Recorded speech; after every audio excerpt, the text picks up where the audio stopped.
Hey everybody, it's Jason Blaha here, and today I want to chat with you guys a little bit about understanding that these different tools we use do not work in isolation. They are part of a larger system, and they have to all be used together to get the most out of them. Now, this is mostly just deadlift footage in the background, although I did include a ramp up to a max box squat in there. People will say, well, what does that have to do with deadlifting? Because the box squat will build your deadlift. You don't think hitting a 500 plus pound box squat will increase your deadlift? Well, why wouldn't it? Most of the same muscles work. Learning to get power out of that low position from a stop. Why wouldn't it increase your deadlift? Why wouldn't there be carryover, especially a max? Which brings us to the point with max effort work, because we were talking about max effort work, dynamic effort work, repetition effort work. Okay, everyone wants to attack each of these things and point out their shortcomings, right? It's like, well, we could stand around with your toolkit and talk about your power drill versus a hammer of why the hammer isn't a perfect tool. Okay. Argue about why a hammer is not a perfect tool all day long. Best of luck getting any real construction done without it. Or at least something that's pneumatic. You still need maybe a nail gun. Right? Anytime you need to drive nails, you're going to need something to drive a nail with, and we can argue all day long about the best tool for a job. We can argue that your power drill, whichever bit you're using, whether you're drilling or running screws in or anything else, or boring holes in wood. We can argue all day long about the shortcomings of each individual tool, of how it can't do everything, or why it's not perfect. But you probably need this host of tools to get that construction done. And a good coach and a good lifter understands how to use these tools. They don't stand around and make stupid ass, ignorant ass, moronic arguments about why max work doesn't work, why speed work doesn't work. Do you understand that you're an ignoramus when you make that argument? Okay, you're as stupid as a person saying a hammer has shortcomings. Well, no shit, a hammer has shortcomings. You're a real regular Einstein figuring that one out. And that really is how these coaches and lifters sound when they make arguments against these different tools. You sound like a freaking idiot. And you are an idiot. And it goes to show you that you can be strong and be a stupid meathead still, doesn't it? Totally possible. Well, the people who stand around arguing about why these proven tools don't work prove that point, don't they? They even show in some cases it's possible to get an undergrad. It's possible to get an undergrad degree and still be a blithering idiot. So let's go over and let's talk about the point. They work together in unison. Okay. Max work. It builds maximum strength, and it teaches you how to grind. It teaches you how to strain. It teaches you how to find your groove. What is strength? Strength is a production of force against an external object. Right? It's production of force against an external object. That is what strength is, and that is defined by your ability to produce force. Now, if you're doing 3 reps, you're producing less force, right? That's why we don't measure force. That's what strength is. That's why we don't measure it with 3 rep maxes or 10 rep maxes. It's less weight. If you lift 500 pounds for 10 reps and I lift 501 pounds for 1 reps, I produce more force than you do. Therefore, I am stronger than you, as far as we can prove for a fact. Does that make sense? Now, we could argue, but that person's capable of more than lifting 501. Well, they didn't prove it. They didn't display it. Therefore, you don't know it for a fact. You could infer that there's a very, very, very high probability that they can. And that's reasonable. But you can't prove it till they do it. You haven't tested and displayed it. Force is the production. Strength is a production of force against an external object. And we define that by measuring a 1 rep max. That's it. It teaches you how to produce maximum force. And it does matter. It's a skill. Producing maximum force is a skill. your muscle mass and base strength and all of that contribute and determine the majority of it.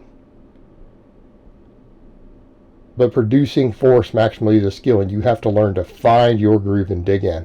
In other words, your form is just different on a 85% max versus a 100 max. It will look very different. There's only one angle at which you can produce maximum force, and you learn to find it. Maxing out teaches you how to find that groove. You say, well, how does that apply to sports? Because it lets you dig in and find your angles and grooves and learn to produce and strain maximally when you hit somebody on a football field and have to push against them. It's the same thing. That carries over. Okay. Repetition effort, what you see me doing here. Snatch, grip, deadlifts. Why do we do repetition effort? To thicken ourselves up. It can be general hypertrophy. In this case, it's very specific hypertrophy. Okay? Snatch, grip, deadlifts, they are hard. You have to break that weight off the floor. It's an extreme deficit. Makes you powerful off the floor. It involves more quad and more hamstring than a normal pull. Less axial loading, so it's easier to recover from, and it works the holy hell out of your upper back. Right?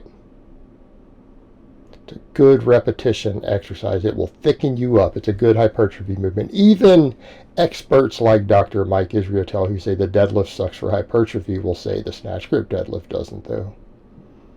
Right? He said it. That'd be a much better choice. Repetition effort. Why do we do it? To get bigger and thicker in the right places. Okay? So again, if we want to build a deadlift using deadlifts, and I build deadlifts with a lot of tools. I have guys, I can get your deadlift strong without deadlifting. I made videos explaining how to do it. Doesn't mean that it's always ideal. So we're talking about using deadlifts.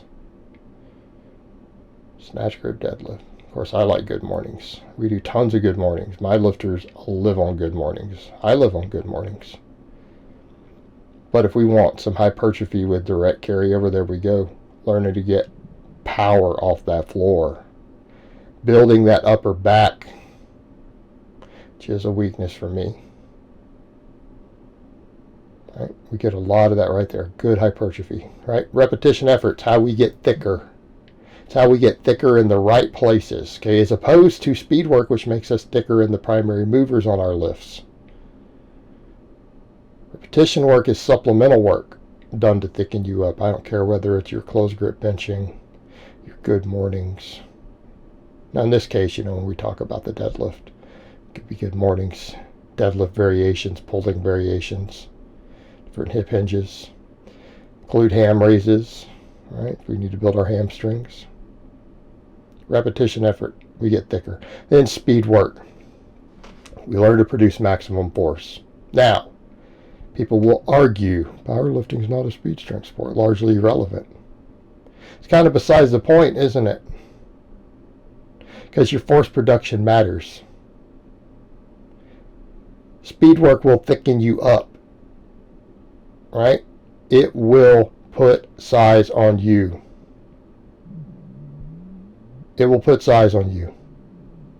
It will teach you to learn to generate force early on. Even Beardsley, who's not even that big of a fan of speed work, admits changes our rate coding slightly. It teaches you to learn to get quicker rate coding at the start of a lift.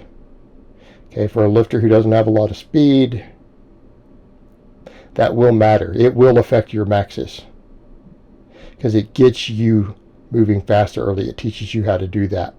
It is worth a little bit. It is worth a little bit of extra strength. But we have more happening here. It thickens up your primary movers. We've discussed in the past speed squats, speed pulls, speed benching. They will build the muscles, the main muscles in those lifts. They are direct hypertrophy exercises. Speed work will make you bigger. What else does it do? It teaches you how to practice the movements. It is very easy to recover from. Speed work is very demanding while you do it. Sometimes you feel like you're going to die when you're doing speed work, if you're doing it correctly. But you bounce back, you recover from it very, very, very fast. It allows you to get a lot of work density. It allows you to practice exploding, because we get over to that point. Technique is not the same until we get really heavy. But your technique on explosive speed work with compensatory acceleration probably is a better proxy than doing technique work at 85% or 80%. Because you're having to produce maximum force, doing very low reps. You're not coming in and doing a bunch of reps for the form changes. We're practicing setting up over and over. So in this case, 10 singles on the speed pull, right? Practicing the setup for a first rep over and over and over. It creates practice. Okay. So where are we going with all this? None of these tools are there in isolation. None of these tools by themselves are getting the job done. We have 3 different tools being used here that when woven together and programmed together will make you thick, they'll make you powerful, and they will make you brutally strong. Any one of these by themselves is incomplete, just like when you're talking about doing that carpentry or that construction. You have different tools that when you use together make the job a hell of a lot easier. You don't go in there and build it with just a hammer. It'd be pretty hard to do. You could, but why would you? Alright guys, but that's really all I have to say on that today. I hope it's been informative, and I will talk to you guys next time.